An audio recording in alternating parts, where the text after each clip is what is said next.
Bank of Nigeria has reported a substantial improvement in its net foreign exchange reserve position as of the end of 2024, reflecting a marked increase in the country's external liquidity, reduced short-term obligations, and renewed investor confidence. According to the Central Bank of Nigeria, eith stood at $23.11 billion, the highest level in over 3 years, which represents a significant increase from $3.99 billion at the end of 2023, $8.19 billion in 2022, and $14.59 billion in 2021. The increase in reserves reflects a combination of strategic measures undertaken by the CBN, while driven by policy actions to rebuild confidence in the forex exchange market, increase reserve buffers, and improve foreign exchange inflows, particularly from non-oil sources. Joining us in the studio is CEO Finance with Mukhtar Mohammed. Good morning. Thank you. Good morning. It's good to have you join us. You obviously did not see that traffic. No, I did not. Lucky you. Anyway, let's begin with how we were able to get here. What did we do differently, and is it sustainable? Well, what we've done differently, you read out the numbers from 3 to 8 to 14 and to 23. I mean, we need to commend the CBN governor. We've criticized him, but when they do something fantastic, we need to let them know that they've really tried from where we are coming from. It's like a man that was worth 3.9 billion in 2022. And I mean, that is 2023, and at 2025, the man is worth 23 billion. That is huge. That's very huge, and I think we must commend them. But we need to look at what really is the essence of having 23 billion. One is for balance of payment, which is you just check your report to meet up the obligation. Secondly is to influence the foreign exchange market. That means influence your currency rate. That is where we have always had those challenges. And thirdly, to maintain financial confidence in the market. Those are the three reasons why you have this type of reserve. So when you look at those reasons, you realize that, okay, fine, balance of payment is going to be, it wasn't an issue. Neither is it going to be an issue now. The second one is influence the foreign exchange market by virtue of influencing the rate of your currency exchange. That has been the huge challenge. Then maintaining financial confidence, I think they've been able to do that. I mean, we got the news yesterday. If you don't have financial confidence, a bank like JB Morgan, I mean, JB Sterling said, okay, I think Morgan Stanley said they want to establish a whole bank in Nigeria. That's a global player. So they want to have their own bank, like a banking license to run. So that says that you have been able to maintain financial confidence in the market. For your question, will we be able to sustain it? Sustaining that rate also depends on how much we are able to influence the foreign exchange market with what we have now. So if we are able to influence the market, not influencing the market that like the fixed rate that we usually have before, but influencing the market whereby we intervene when we believe that our currency is undervalued. And if we are able to do that, then we'll maintain more financial confidence and get more people, and then our currency value keeps improving. But if we are not able to do that, then that's where the challenge comes. That's where you see people like us say, what is the essence of having 20-something billion in your account, and yet your exchange rate is exchanging for 2,000-something billion? But at the time the CBN something last month, we say that we've lost about 2-point-something billion before then. So we are going to have to explain the frustration. And like I said, one of it is because inflow from crude oil sale. I don't think we'll be able to sustain it. And remember also we have the Naira to dollar swap deal, which reduce those inflow of FX that would through our crude oil. And you need to balance it up, because that also helps your indigenous market. So you can't just wave it off. So we could have those fluctuations. But again, the challenge with Nigeria FX system of foreign exchange management is not maintaining stability. We can maintain stability for 2 years, for 3 years. Before the advent of COVID, I think we maintained stability for over 4 years. The challenge is when there's an external shock, what do we do? Do we have enough? During the time of President Obasanjo, we had an external shock. that came through the global financial crisis. But because at that time we have a reserve of about $100 billion, that's the highest we ever had, we're able to maintain those FX liquidity. So the shock was there in the banking sector, but it did not affect the overall confidence of investors in our market because of that huge liquidity that we have. So it's just like a man, once you have savings, whatever issue that's happening around, you have something to fall back to. So that's why this 23 billion is good, but it's not enough. Yeah, the man on the street will say, what has this got to do with me? How does it translate to cheaper food? Cheaper food on my table, take care of my children's school fees, and so on. And I also would like to know if we had a better security situation, if we had more people going to farms, if we had peace and all that, would it impact this foreign reserve positively? Yes, it will. It will, because again, that means you will not be importing so much. Okay. If we have enough, we have enough to supply. One of the common food in Nigeria is rice. Mm-hmm. Yeah. If we can meet self-sufficient in rice production, so we won't be bringing rice from Thailand. It's just like now we are beginning to see self-sufficient in the refining of petroleum product. So we are not, even if we are importing, we are not importing as much as we used to import before. So that will reduce the pressure on the exchange rate. And Nigeria economy is exchange rate driven, no matter how you try. Is that good or bad? It's bad in some way because again, but no, there's no economy that does not have exchange rate, but it's the balance of trade. Yes. Now, in our own exchange rate is virtually over 70%, which is not good. Okay. Because even if you look at some of the consumable that we have to import them. That is one. Secondly, again, when we are not importing the real finished product, we are importing machineries to finish the product because we virtually does not have a steel company in Nigeria to fabricate those things. So we need to import them. So, and that will put pressure on your exchange rate. So for the common man on the street, what this does is that a good reserve means that you are not having so much pressure on your exchange rate. Once your exchange rate is stable, there are some table items like milk, all those things that will coming out from the outside the shore of this country. They will begin to drop in price. You saw that when the exchange rate was 1,900, we saw some of this product went very high. Yeah. But when the exchange rate came down, you saw that those products came down. And when they came down, you saw that inflation is also reduced marginally. Yes. So the CBN have already said that the key driver of inflation in Nigeria is not reduction of money in the system. If you reduce liquidity in the system, you are killing one of Nigeria's most vibrant sector, which is the informal sector, the market woman, the transport system. All these are driven by liquidity. Once you reduce liquidity, you are killing them. You just need to look about the naira. Not the naira, the cash shortage issue. Then the currency currency that was done by the Emefiele. It almost killed that sector because you were holding up liquidity from them. So that is not the challenge to address Nigerian inflationary pressure, which will now affect the common man, is to maintain that stable exchange rate and low exchange rate. The budget benchmark for the exchange rate today is 1,400. For me, it's still high, but it's a good starting point. But where we are now, we are at 1,500, 1,550. We are maintaining a corridor of stability compared to when we were doing 1,800, almost 1,900. I think at the point people say it will even get to 2,500. Some people say it will get to 5,000. so I think we are in a good place. All right. Let us look at the influence you mentioned earlier, talking about the balance of payment and how it can influence the foreign exchange market with this rise that we are seeing in our reserves. And also you spoke about the matter of sovereign wealth fund. How do we expand that to better utilize these reserves in the long term for the foreign wealth fund? We need to look at why did we have it. Yeah. The whole idea of the foreign wealth from any country, mostly largely driven by OPEC nations, oil countries that are oil, we'll call them the oil economy. So what they did is solve foreign wealth funds. They said, okay, a benchmark for crude sale is, let me say, $70 per barrel. They will now fix it at 60 or 65.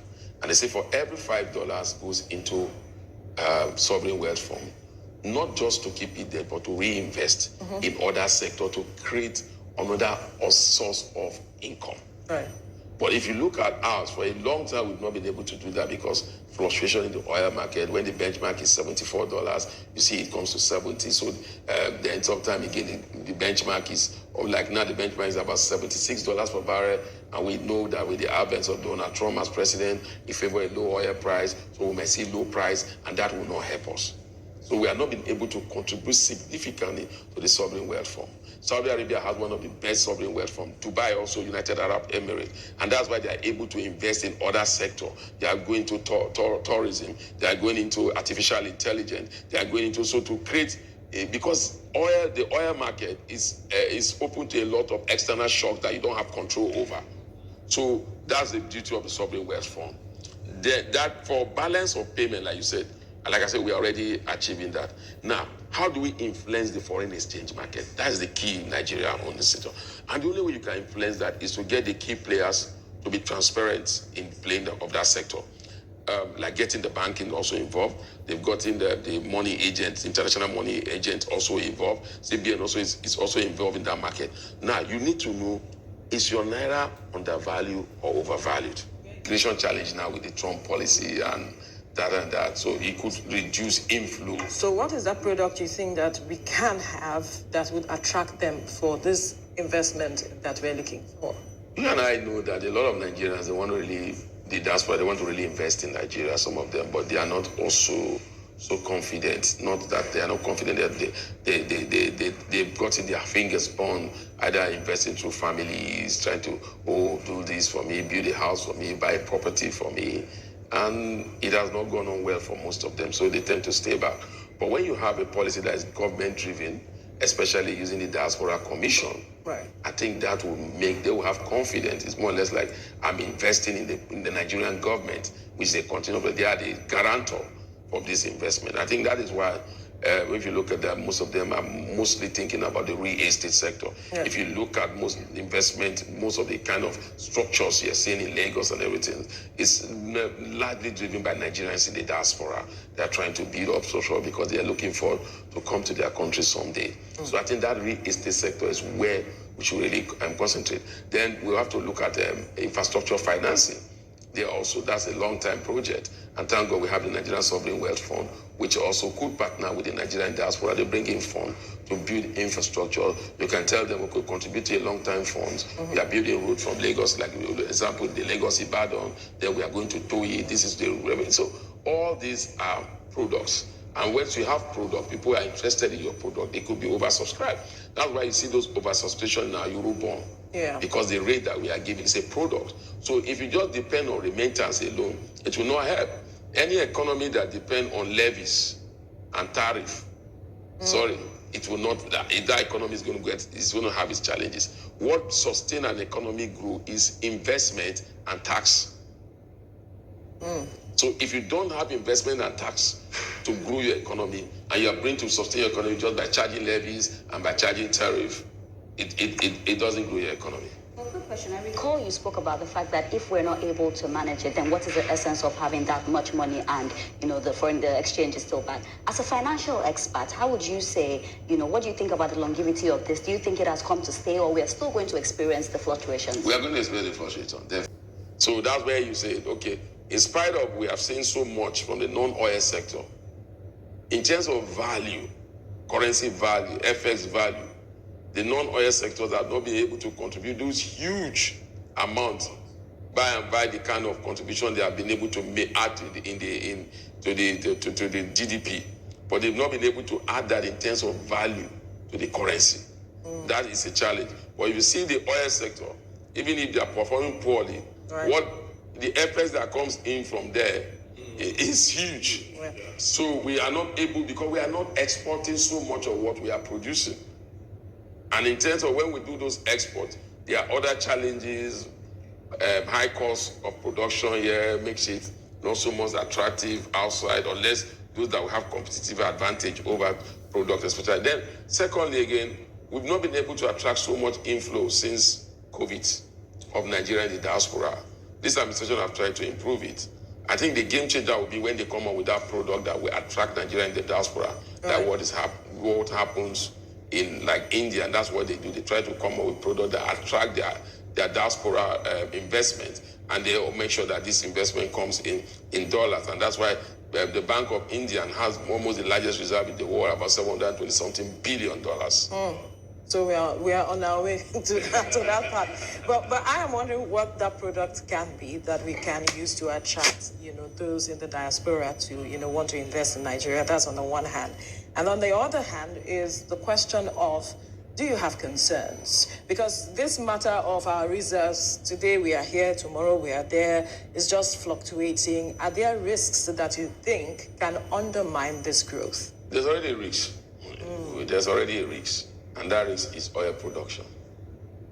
Because like I said, that's our key driver. Our budget is centered around our production. Like I said, in terms of the value they bring in. Right. The president put the benchmark, the budget benchmark is about 2.06 million barrels per day. We've not been able to hit 2 million barrels per day. That is a challenge. So where do we get inflow? We get inflow through sale of crude oil. Then we also have inflow through foreign investors, whether portfolio or foreign direct, and then remittance from Nigeria and the diaspora. Yeah. So when you look at these three areas, there's challenges in virtually the three of them. Right. So we need to address those challenges. One, oil production is in our hands. We need to improve security, then we'll get to that production level. Right. Foreign direct investors, we need to get the environment conducive for them to want to come and invest. You see, like I said, we have Morgan Stanley said they are coming to Nigeria. That's fantastic news. That's also attracting foreign direct investment, not portfolio investment now. But we still need portfolio investment to balance liquidity because they come in the short term, coming with their liquidity in and out. So our Naira is undervalued. So how do you now bring your Naira to the value? It's based on demand and supply.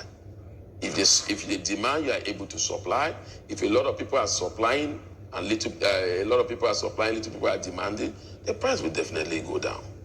And that also you cannot achieve alone when you are still a country that depends so much on importation of goods, because that means they will need to have effects to bring in these goods. So it's something that can be worked out in the long term. My challenge is when we maintain stability in Nigeria, when there's no external shock, when everything is going on well, we tend to forget that we need to diversify. The only time you hear Nigerian government say about diversification is when our oil revenue is being hit. You say, oh, we need to diversify to agriculture.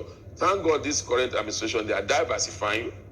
But again, like I said, the value in terms of effects of that diversification is not much yet. And that is what we need to work on. How would we, how do we compare Nigeria's forex with other African economies? The forex reserves with other African economies? I think if you look at that, other African economy cannot, outside of South Africa, maybe South Africa, Algeria, Egypt, maybe. You see, if you look at South Africa, they have a diversified economy. If you look at Egypt, they have an economy that is largely driven by tourism. If you look at Algeria, they're most like a center in that block between the Arab nations. So they also have trade, and they are close to the Europeans also. It's just stone through from Morocco to Italy and other European nations. So that's why they are able to maintain those stable FX, good reserves. For Nigeria, we are far up. And then we have a lot of porous borders where some of the effects that are supposed to come to us before now, you see, they take our refined petroleum product when we pay subsidy to other of these borders. So that has not really helped us. But I think we are doing well. But the challenge was that before now, when we do well with our reserve, is that we waste it in things that are not productive.